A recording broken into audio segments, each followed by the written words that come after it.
Biden and Chinese President Xi Jinping met virtually on Monday for 3.5 hours, but key issues like the origins of COVID-19, where this terrible virus came from, were never brought up. Joining us now for more is a member of the House Armed Services Committee, Virginia Congressman Rob Wittman, back with us. Congressman, good morning. Nice to have you on. Good morning, Rob. Great to be back with you.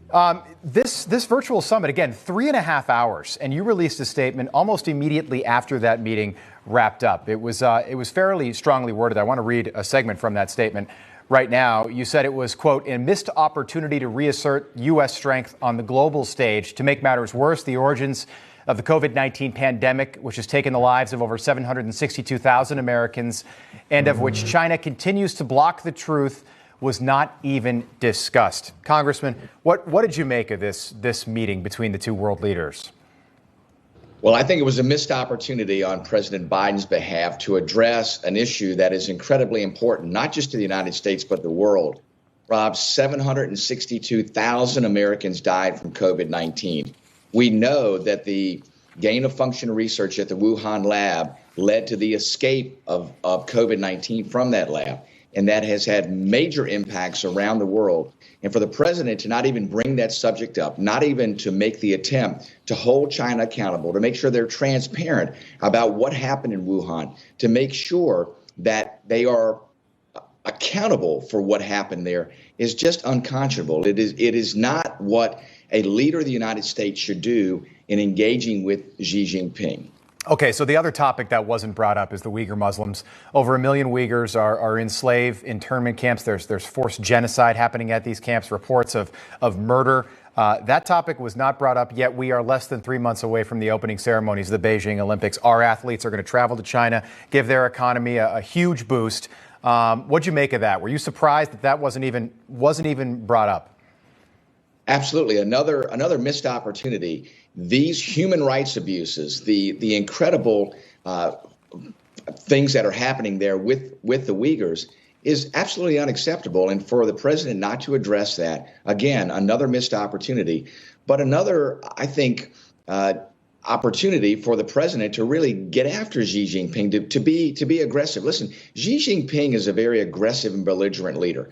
And the only thing that Xi Jinping understands is a leader that's going to go back at them, to hold China accountable. When you don't do that, that expresses weakness to Xi Jinping. And believe me, he and China will take advantage of that. And not being held accountable for these major human rights abuses against the Uyghurs absolutely emboldens them, and they'll do even more of this now. Yeah, and I understand that you have to be diplomatic in a setting like this. I think, by the way, doing it virtually, it's got a weak. The optics are weak. The whole thing looks weak to me. But 3.5 hours through an interpreter on behalf of the American people and the 762,000 that have died in their families, how you don't bring that up is absolutely beyond me.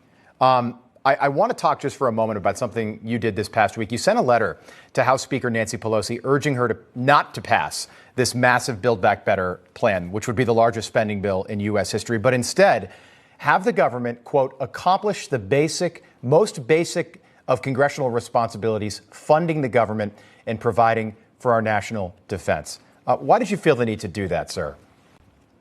Well, what we see are misplaced priorities now, Rob. We see the majority party going down the road of passing this massive expansion of spending, of government programs, and massive increases in taxes, things that we know are going to be counterproductive to the things that have to happen to get this nation's economy back on its feet.